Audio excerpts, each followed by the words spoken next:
Hello, welcome to our reading of the Automaton of the Opera, written by Shawn Pallier. I'm the stage manager, Taylor, and I'll be reading the stage directions. I'm Angela James-Findlay, and I'll be reading the part of the Raconteur.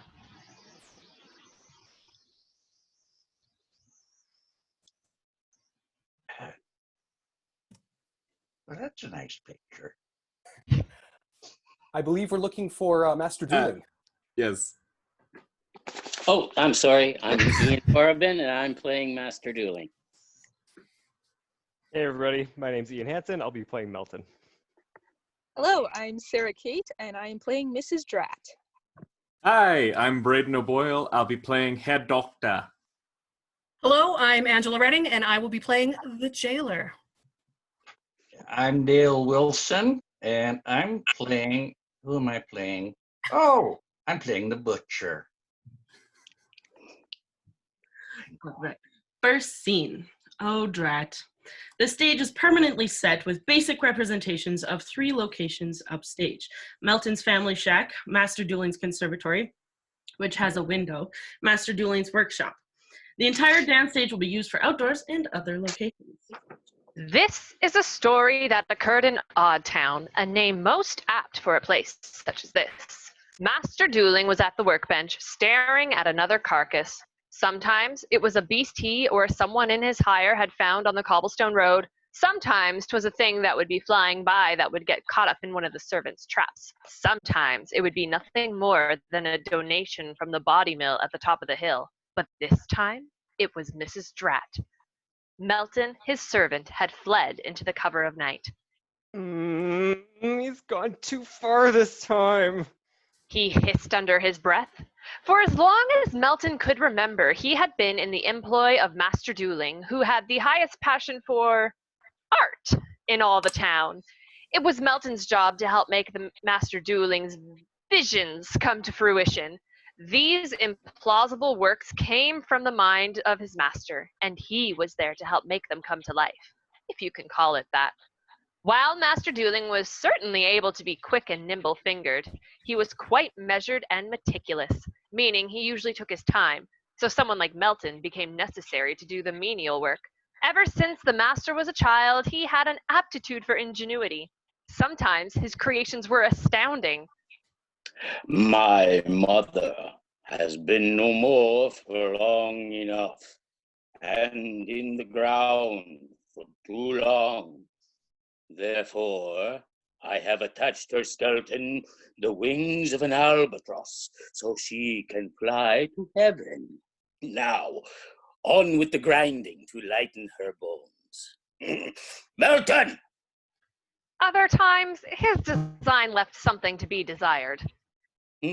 I finally have the horn of the rhinoceros I've so desired. Now, to attach it to this mastiff to finally create the horn dog. Why do you snicker, Melton? Silence your chortling. But if there was one thing that Master Douling loved most, it was music. The instruments he has created are beyond compare. The massive mabira made of whale teeth and the body of an octopus. The hellacious harp made from the elephant tusks and guts of a hippopotamus. But this, what he had today in his possession was beyond compare. He was going to make his finest instrument yet. It's a shame Mrs. Dratt couldn't be around to hear it. I suppose you might be wondering who she is and how he obtained her. For that, we'll have to go back in time just a bit. Second scene. Most foul. It was a week ago tonight. Master Douling was working with Melton in the workshop on their latest concept. Careful with that beak, boy. You'll break the tip. Sorry, Master. I haven't slept much lately. That is because you refuse to come when I ask. I've had quite enough of everyone else thinking you should just cater to their every whim. We wouldn't have to be here at night if you could get your priorities straight. Sorry, Master. Now, we will begin work on the horse hoof. You did remember to stop by Eli's Epoxy Emporium before you came here, right? You did remember to check the bin? I'm sorry, Master. Sorry. It's like listening to an insipid invalid. Don't you know any other words? Very well.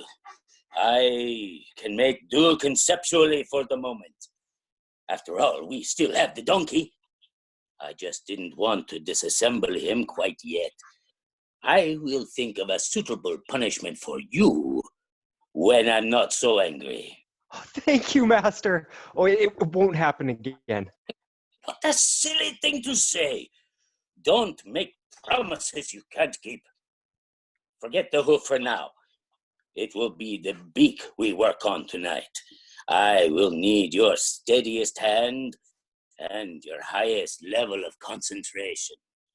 I require you to slice the beak perfectly in half.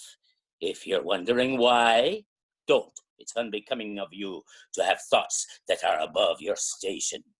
You are here to work, not think. Yes, Master. I wouldn't dream of asking. You would. I see it in you. So don't. Yes, Master. Doesn't yes feel so much better than sorry? Yes, Master. Good. We shall begin the incision. Careful now. Remember how hard it was to get that beak. Cannot have any mistakes. Melton slowly begins to cut and is suddenly interrupted by Mrs. Dratt singing. She's a silhouette on the window, with a slightly more trained version.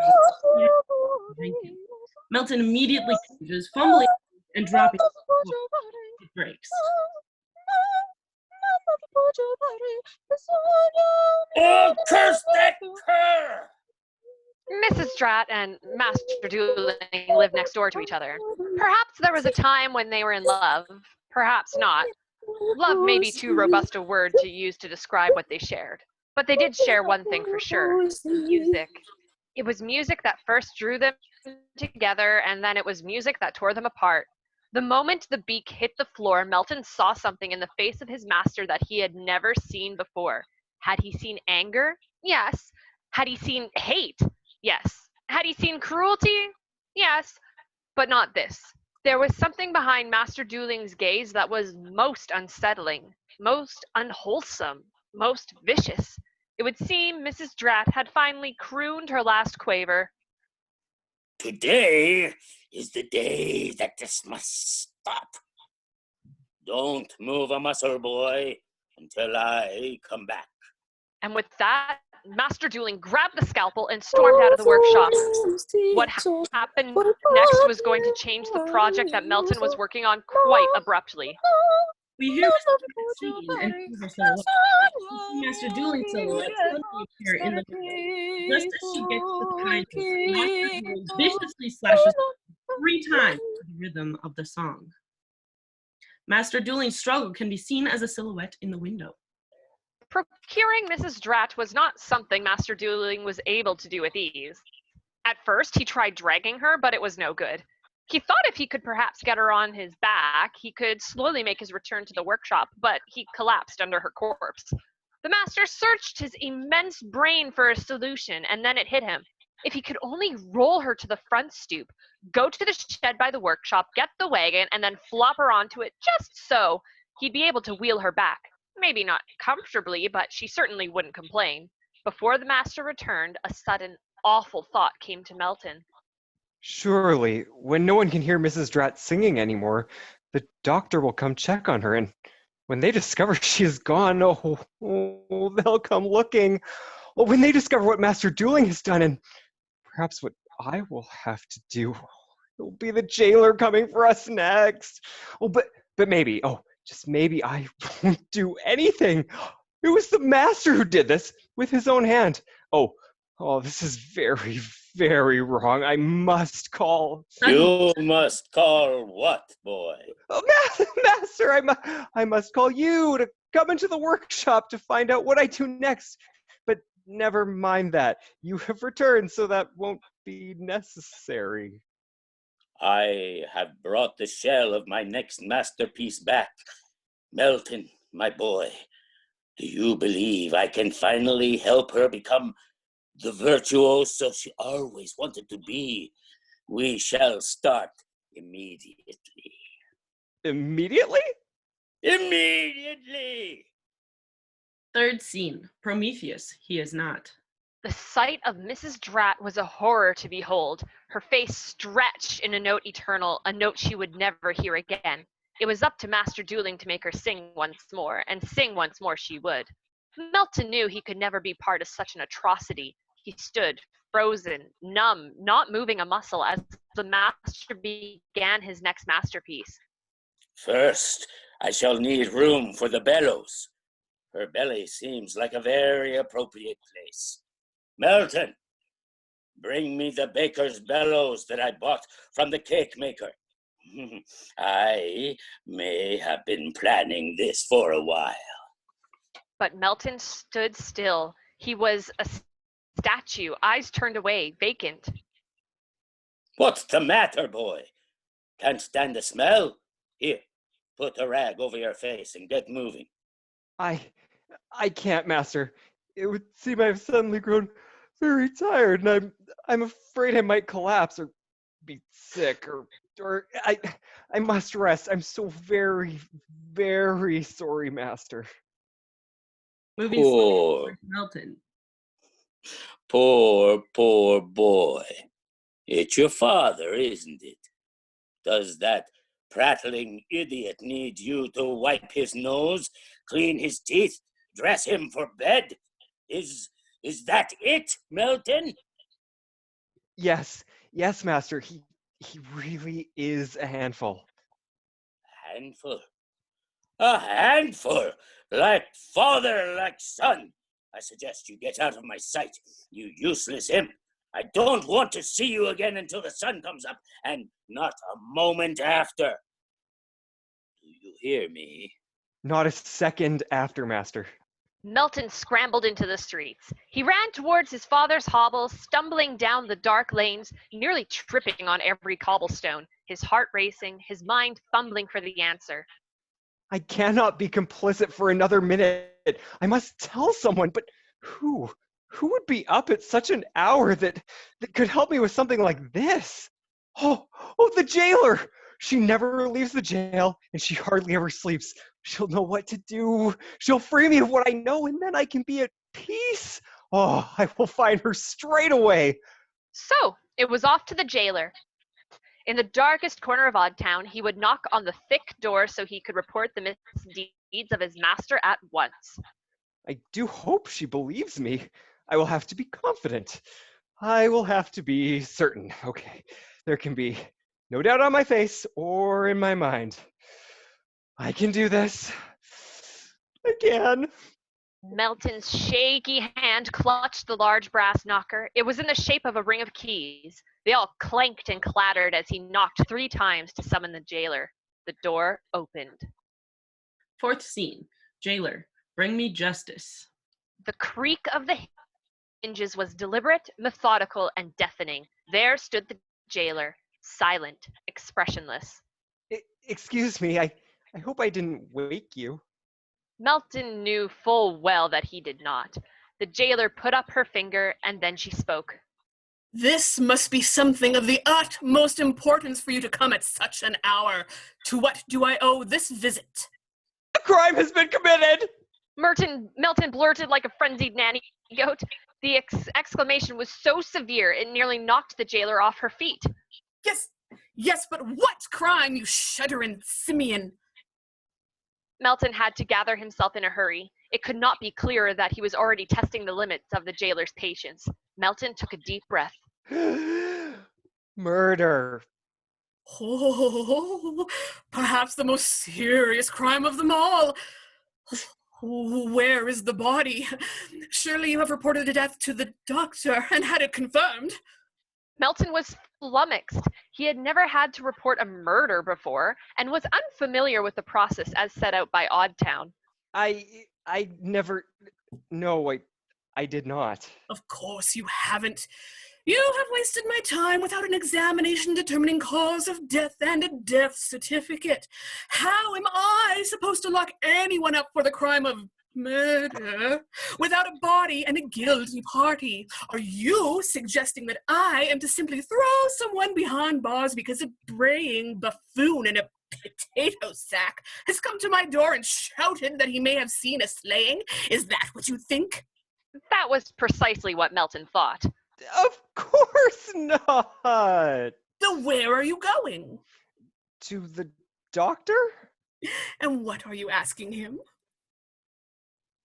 To perform an examination. To determine? The cause of death. And you will be getting? A death certificate. Which you will? I'll bring back to you! I'll bring it back to you!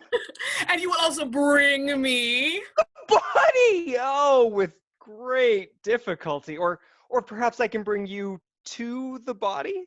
Perhaps. And with that, the door slammed in Melton's face. So, it was off to the doctor, who was in the complete other end of Aude Town. Melton shoots the Raconteur a look. The Raconteur shrugs. And, of course, he would have to run as fast as he could while he still had an ounce of bravery in his body. 5th scene. Doctor, I have some news. The sun slowly began to rise over Aude Town by the time Melton was able to make it all the way to the doctor. It had been many hours since the devious deed was done, but somehow Melton had stayed just sturdy enough to manage the journey. The time was now.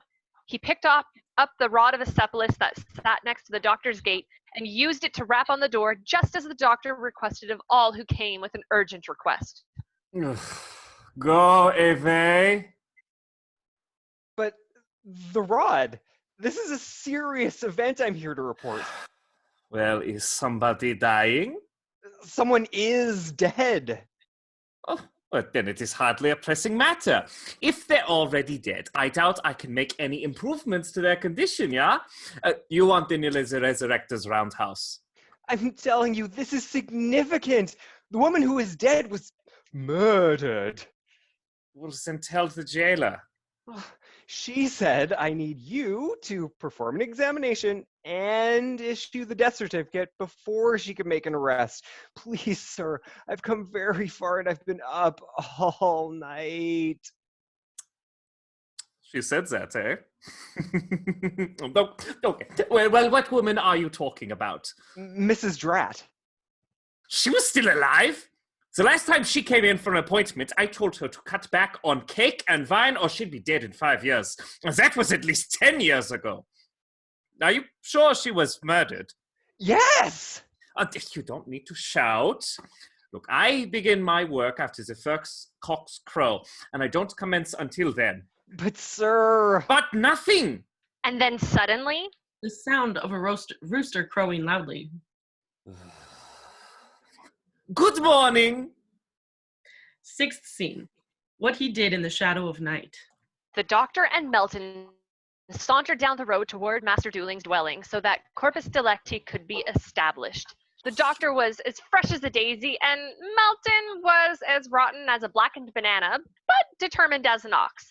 Rotten as a blackened banana? Who said that? They arrived to the sounds of drills and saws, hammers and anvils, and a smell most foul. Oh, grievous feist, what is happening here? A crime like no other. A mauling, a disfiguration, the ultimate indignity. Abruptly, all the commotion inside the abode stopped. The door swung open swiftly, and Master Douling appeared. Gentlemen, good morning to you both. Gentlemen? Well, Master Douling, pardon the intrusion, but... Please, good sir, this is no intrusion. I always welcome guests at any time of day. Oh, yes, well, this is not a social call.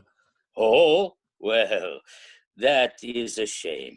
We have so much catching up to do. Yes, that's true, but... The smell, I know, and I ask for forgiveness. As you may know, I have a passion for taxidermy. With that, Master Douling thrust the body of a badger in the face of the fine doctor. Oh, that stench is beyond description. Oh, yes, truly dreadful.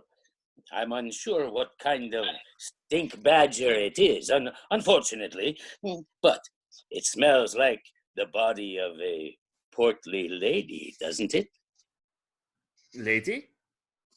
Or chubby gentleman, or scrawny gentlewoman, or fit gentle lady man. It Oh. really checks all the boxes, doesn't it?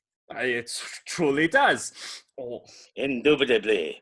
Well, I really must continue my work if this is not time for a visit. Yes, well, I'd be remiss if I did not ask one question. Have you heard from Mrs. Dratt recently? Oh, I've certainly heard from Mrs. Dratt. In fact, she's here right now. Would you like to see her? Melton was aghast. In what state would she be in by now? Surely he couldn't possibly show the doctor Mrs. Dratt.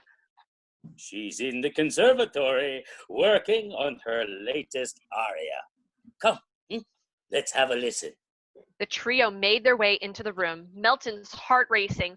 What on earth could the master be talking about? What had occurred in the shadow of night? Here she is. I admit, I've fallen hopelessly in love. It was more than a cat that had Melton's tongue. It was Mephistopheles himself. There stood Mrs. Dratt, a blank but beautiful expression on her serene face, her posture perfect and her gown pristine. But alive she was not, and only Melton and Master Douling knew that. 7th scene. Introducing the Automaton. Dear Mrs. Dratt, I would be ever so appreciative if you would sing for these fine gentlemen on this morning.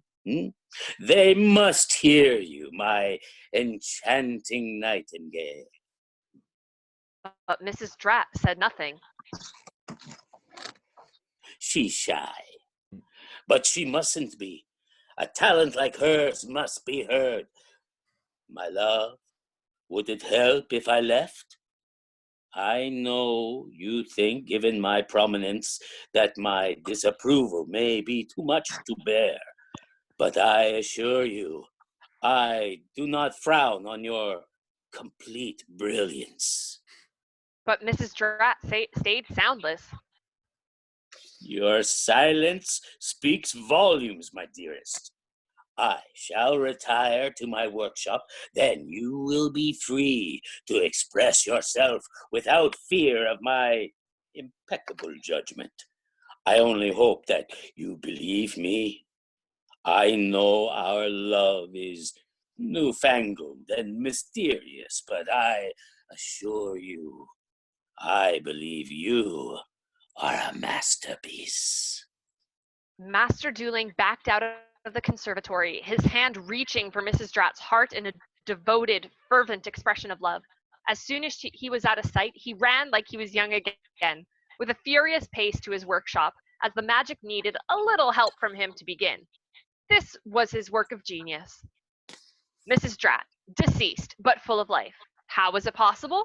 The workshop held the key to the mystery. Here was the labyrinth of tubes, and when Master Douling turned a specific crank of his own design, the air moved in and out of the bellows in Mrs. Dratt's belly, and those bellows were attached to her lungs and throat, making her dead body appear to breathe, and a tin whistle had been engineered to ensure her voice became reawakened with the right notes. But that was not all. The tubes also led to her arms, neck, and legs. Each appendage had its own gear shifts, all operated by the master himself to create the perfect illusion of life. He had to operate his creation with intense mastery, or the artifice would be unconvincing. But, of course, he was up to the task. This was his magnum opus, and he would make certain that all of Aude Town would witness it. But first, this test on his audience of 2. Master Douling operate the controls to make Mrs. Dratt come to life and sing, but this time beautifully. non mi sento, brilla la gioventù, cagion del mio tormento. I can't. This is impossible. Shh, Yes, it certainly isn't possible for a dead woman to perform an aria. Master Douling in the workshop, not hearing Melton or the doctor, shouting up the stairs. She is spellbinding, isn't she? Oh, she is more than spellbinding. She is enigmatically marvelous. Mrs. Dratt, I'm speechless. And so was she. Master Douling arrived in the conservatory. He was mad with pride. He knew his creation would be astounding, but he did not know it would be such an irrefutable triumph. You're too kind, Doctor. Doctor was hypnotized by the performance. He had to kiss her hand to show her respect. It was as cold as ice. Ah! My Ceres, you are glacial. I should fetch my supplies. You need help. No. It's this drafty hovel. It's far too cold. Melton, coal in the furnace immediately. Her voice must stay warm for tonight's performance. I'm inviting everyone in town, and she must be in pristine condition. How dare you let my love become so cold? But it was Melton who was truly frozen. This could not be, and he would have to get to the bottom of it. And what was in the bottom of it all but this workshop? He knew where he had to get his answers, and the furnace was the perfect excuse. 8th scene. The beautiful abomination and the butcher. Melton climbed down the stairs and into the workshop. His knees weak, his heart racing, his eyes widened, and he looked at the labyrinth of tubes and controls, each one playing a sinful part of his master's scheme. He didn't know how he put it together, but he did know it all somehow brought Mrs. Dratt to a disturbing kind of life, for lack of a better description. He had no intention of putting more coal in the furnace. His mind turned to the only real source of advice he'd ever had, his father. Oh no, my father must be worried sick about me. I never came home last night. I have to tell him about Master Douling immediately. It was as if adrenaline had taken over Melton's body, and sleep no longer meant anything to him. His legs now filled with vigor, he sped off into the night towards his father's flea pit. Shack, if I'm generous. Truth be told, it was Melton's flea pit, too. Shack. It was Melton's shack, too. When not spending all day and all night serving his master, he was tending to his father, someone who was quite familiar to Master Douling. You see, there was a reason Melton knew and served the master, and that reason was his father. He burst through the door, and there his father sat, a knife quite deeply thrust into his head, motionless. But he was alive, and the knife had been there a long time. The citizens of Aude Town rarely saw the man who was once Master Douling's butcher anymore. The only time he came out was when he was confused and unsettled. No, the town was not a good place for the butcher anymore. He was safe in... The shack. Yes, the shack. Father, I'm so sorry. You must have been worried sick. Why would I be worried about a stick? No reason. I'm just glad you're okay. Where am I? Of course I'm okay. There we are. I'm fine. I'm starving, and I think I lost my sight in my left eye. Otherwise, I've been having a lovely time. I'll make you some porridge right away. Oh, that would be lovely. But, my boy, something troubles you. Please speak. It's just... Master Douling. I'm so sorry, Father. I shouldn't have said his name. Whose name? Master Douling?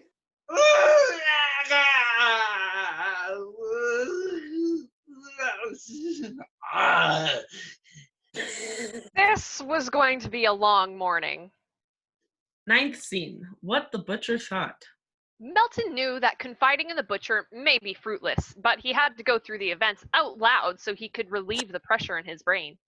Father, an awful event has happened. I'm the only one who knows about a murder, and I'm afraid the guilty party will never be exposed. You see, he's been able to make his victim seem alive, and I don't know how to convince anyone that she's dead. How can someone seem alive, my boy. The body is rigged up like a marionette. It even breathes. Then she's alive. No. She only seems alive. Yeah, I don't understand. And that was the truth. This situation was complex, but the butcher wasn't often able to understand simple things either. You see, when he was in the employ of Master Douling, it was a terrible stress on him. The master was very demanding, and the pay was very meager, and trying to take care of Melton as a single father was very taxing on him, despite him being a very good boy. One day, the butcher was ordered to kill and prepare a Cornish game hen for the master, and he made a mistake. He thought a Plymouth Rock chicken would be just the same, but his master knew the difference. He was so enraged, he grabbed the butcher's knife and stuck it straight into his skull. The butcher survived, and he never told anyone what happened, insisting he accidentally did it to himself when the knife fell off a shelf. It did change him quite a bit, and Master Douling found him quite useless indeed. He demanded restitution, and that's why Melton now works for the master. The point is, I must make it obvious that she's dead, but how? I have lost my script. I don't know where in the world I am. What was your question, boy? I have to make it obvious that she's dead, but how? I have no idea. Please, stand by.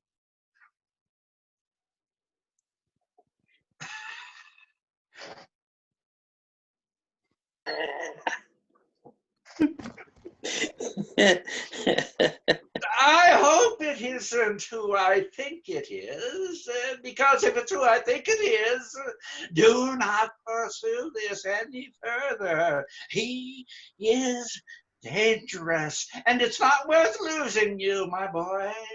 Do not play with fire, or you will get a nasty wound. I must do what is right. Please, don't worry about who it is. Just help me think. You say she's rigged up like a marionette? For all intents and purposes, yes. Then cut her strings, boy. Then she will dance no more. Oh, cut her strings! Father, you are a genius! Oh, well, I got some thought in my left, thinking gadget yet. I have to go, Father. I love you very much. You have been a magnificent help. Then go, my boy. You have a lot of strings to cut, I think. Melton exits. Still, that porridge would have been nice. 10th scene, crisis and determination. Melton knew that both the jailer and the doctor would have to be at the performance that night for his plan to work. He ran towards the doctor, who was the closest of the two, and to his delight, when he burst through the door, there sat the jailer with him. Oh, how fortunate! The two gentlefolk I was looking for. Don't you knock, boy? I'm terribly sorry, sir. I was sent by Master Douling with an important message. Well, this had better be very significant. You have wasted enough of our time. Indeed. Firstly, you are attending this evening's performance, as is the Master's wish, correct? Yes, the doctor has told me all about Mrs. Dratt's newfound skill. It sounds almost miraculous, too good to be true. I wouldn't miss it. Of course, there are. Well, that is excellent, because it would seem the doctor's presence is now quite essential. Mrs. Dratt hasn't fully recovered from the chill she was suffering from earlier. She can still sing, but she may need medical attention at any moment if her condition worsens. Of course, we're not expecting any issues, but the Master would be ever so grateful if you brought along your physician's bag, just in case. Well, anything for Master Douling and his delightful songbird. I do wish her a very speedy recovery. Oh, I assure you, we all do. Thank you so much. We're looking forward to having both of you as our guests tonight at the performance. I think you'll never forget it. And with that, Melton backed out of the room, a sly smile on his face. I think you should give that boy a head examination tonight, Doctor. He's not right at all. Oh, a capital idea. I haven't performed a lobotomy in ages. Oh, it will calm him right down. Melton was off again, back to Master Dooling's, when suddenly he froze. I haven't been alone with Master Douling since I brought the doctor over. I will have to explain myself thoroughly if I'm ever to get his trust back for all to go the way I want tonight, but how? My master, he was a monster before all this, and if anything, he's even more of a monster now. My family has been tortured by him for as long as I remember, but, well, he doesn't see it that way. He thinks he's doing us a favor by employing us all these years. He told me I'd be nothing without him. So if I expose his crime, is that what I become? Nothing? No, he killed Mrs. Dratt, and I'm powerless to do anything about it. Why turn him in? I'd lose my job, my livelihood, and what would happen to Father then? Without Master Douling, we are nothing. But even as the words came out of Melton's mouth, he knew that it was fear. He was in a glorious rut, and to disturb the status quo scared him to death. He started to realize that to abandon the plan now would only prove what Master Douling had once said to him. It's unbecoming of you to have thoughts that are above your station. You are here to work, not think. Unbecoming? Is it improper for me to know that the master did wrong and that he should pay for it? Is it inappropriate for me to think someone as little and as insignificant as me can make a difference? A little naive, maybe. Hey, quiet you. A little naive, yes, but a little courageous? Yes, that too. Just because I'm afraid doesn't mean I should stop when I know I'm right. The words will come to me when I see the master. He will fall right into my trap, and just like all the animals I've captured for him all these years, I'll finally capture him. Melton felt a strange sensation come over his body, as he felt a feeling he had never felt before. Bravery. Ooh, that tingles. 11th scene, a true automaton.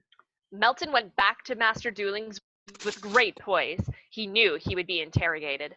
Sir, I suppose you're... Don't suggest I suppose, boy. That's for pathetic weaklings such as yourself. I don't suppose. I demand. I demand to know why you've been absent and why on earth you came here this morning with the doctor. Oh, the answers are really very boring, sir. When I became ill, I went straight home to give Father the care he needs, and I made him a bowl of porridge because he was hungry. Drat.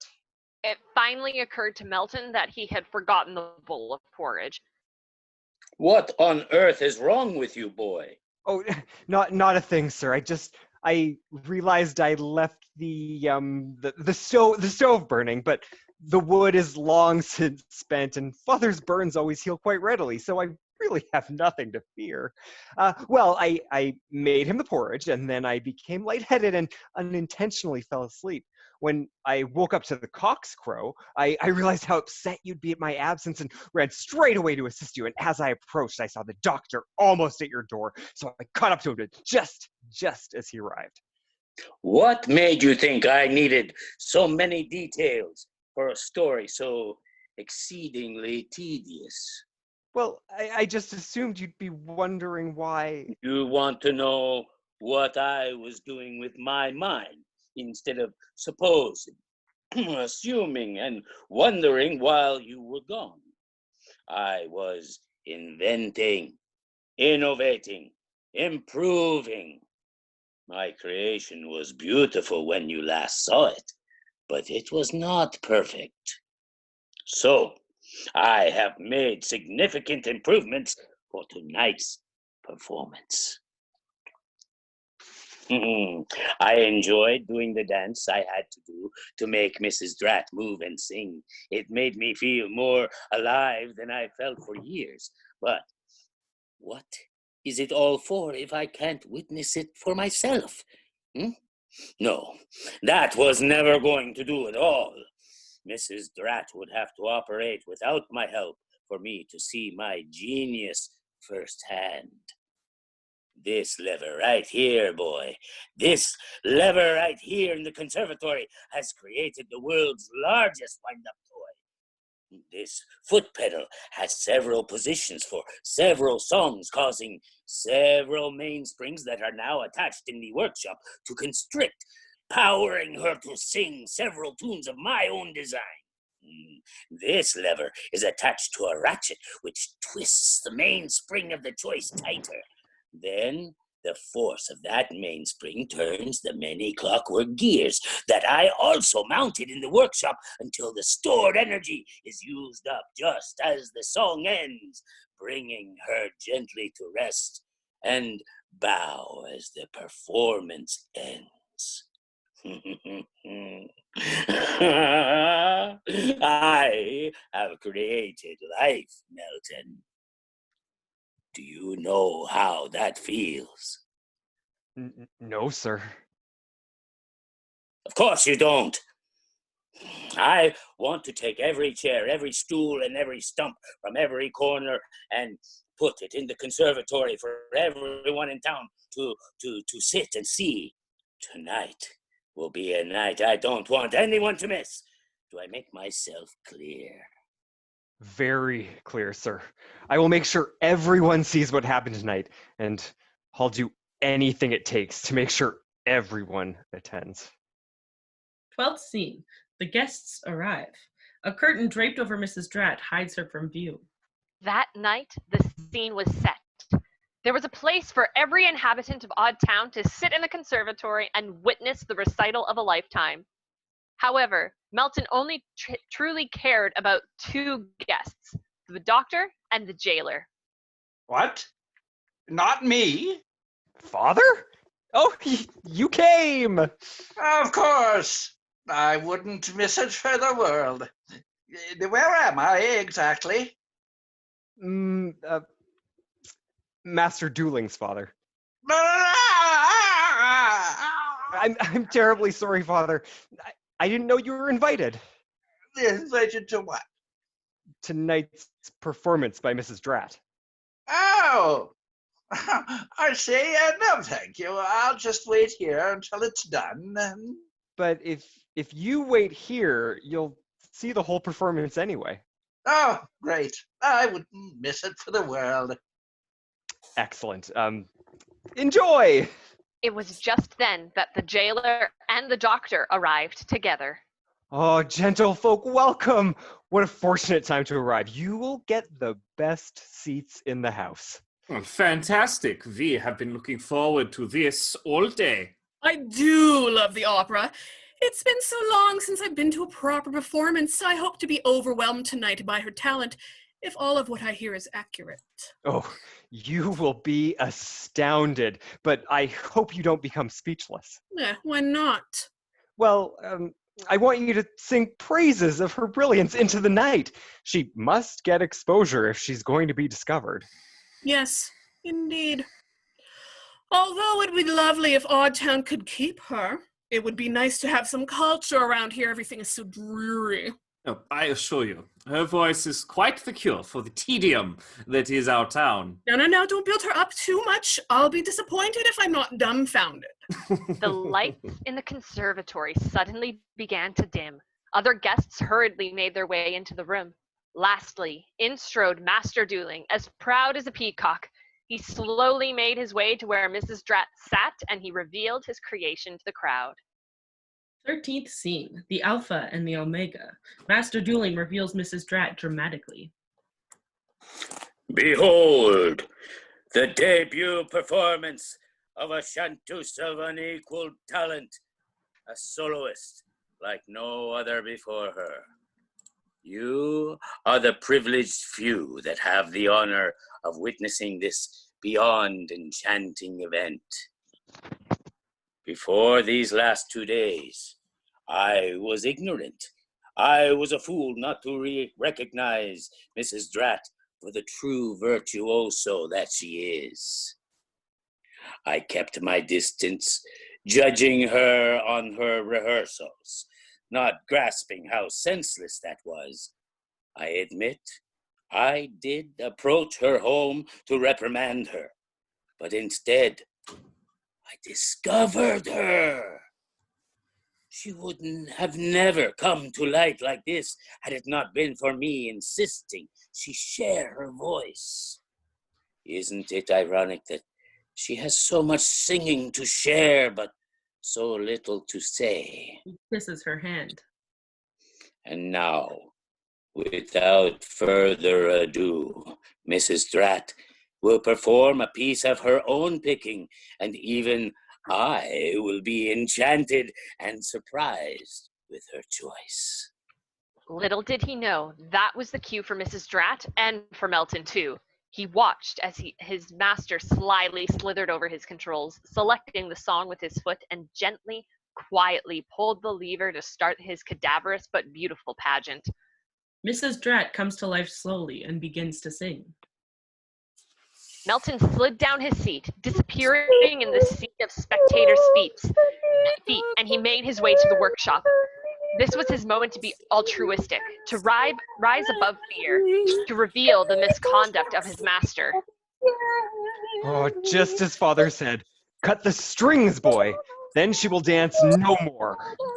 Melton's eyes searched for the strings he remembered, and there they were, the large tubes that pumped all the air to Mrs. Dratt. Without air, she cannot breathe. What happens from this moment forward is fate, and I cannot be afraid of the consequences of doing what is right. I already covered that, so there's no need to... We've heard quite enough from you. It's my turn to speak. My family has suffered at the hands of this madman, and so has everyone he has touched, and one soul paid with her life. I've been stepped on for too long. It is finally time for me to do the stepping. And with those words, he was able to take action with great conviction. Out shot one of his feet, stamping down on a tube. Then, the next foot, cutting off another hose. He grasped another tube and immediately gripped another. But Mrs. still... falls clumsily forward, but she continues to sing. The beautiful songbird sang, and then he saw it. The last tube, the only one left to stop the air from flowing. Melton reaches out with his mouth and bites down on the last tube. Mrs. Dratt lets out a horrific sounding note, sound like a record player being slowed to a halt. Until all that's left is gurgling and giggling. And then there's no sound at all.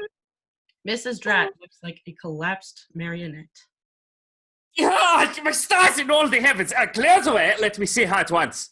Master Douling desperately yanked on the lever and stomped on the pedal, but to no avail. The show was over.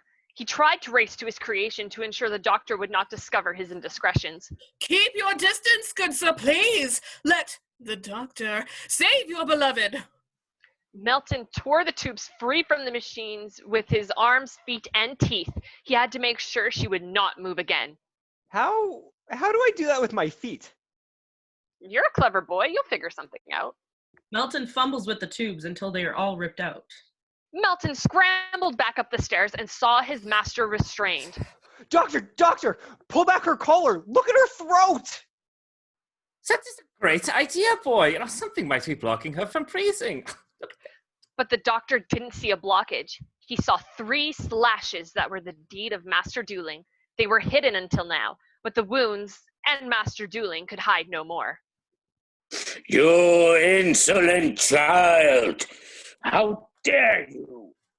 I should have done the same to you as I did to her. You will pay for this with your life. The jailer gasped. Master Douling, you do realize I'm restraining you at this very moment. Master Douling attempted to escape, but his struggling was woefully insufficient against the experience of the jailer. Master Douling, you hereby stand accused of the murder of Mrs. Dratt. Oh, Doctor, does she breathe? Is she alive? She does not. Yeah, she is dead. I do believe the Master was bringing her to life through some sort of trickery. Oh, he was. I will show you everything. Justice will be swift. I will take your word. Master Douling, you are coming with me tonight, and I don't think you'll ever see the light of day again. I dare say with your admission of guilt, I doubt we will even require a trial according to Aude Town decrees. Oh, that's right. There will be no trial for you. You've destroyed me. Your tiny brain hasn't even figured out that you've destroyed yourself and father too. I was your only lifeline, and you've cut me out. Your humanity is your downfall, and you've demolished the most beautiful creation ever known as well. You are the destructor of grandeur and yourself. This is no victory. May the butcher perish in his own filth. My name is Melton, and you know it. Oh, no, Father. Melton is my name. Oh, well, I've always meant to tell you, your name is Melton Jr., just like my name and his father before you. Wait. Your name is Melton the third? Fourth? You know what? Just Melton serves you fine. And you know that, old man. Master Douling, I declare you do not get to respond to the Meltons. Yeah, I second that. Master Douling was forcefully removed from his own home, and true to the jailer's words, he never saw the light of day again. What? How do you know that already? God curse all of you! Oh, Father, I had to do it. I couldn't bear it. I had to bring him to justice, or I feared my soul would crumble. But I promise you, you will not die in our flea pit. Our shack. It's a shack. I'll find a way for the two of us, and we will prevail. I love you. I love you too, and I'm proud of you. I always was, always will be. Now, on with the performance. But the performance was over. Melton was true to his word, and although he and his father never lived in the lap of luxury, they found their true calling together. Melton and Sons Cookery grew into the finest caterers ever known in Aude Town, and all they needed to do was to overcome their panic, dread, and anxiety, and overthrow those who caused it. They became truly free and very happy without fear. Thus concludes one of the tales of Aude Town, a name most apt for a place such as this. The end. Clap, clap, clap, clap, clap, clap, clap, clap, clap, clap, clap, clap.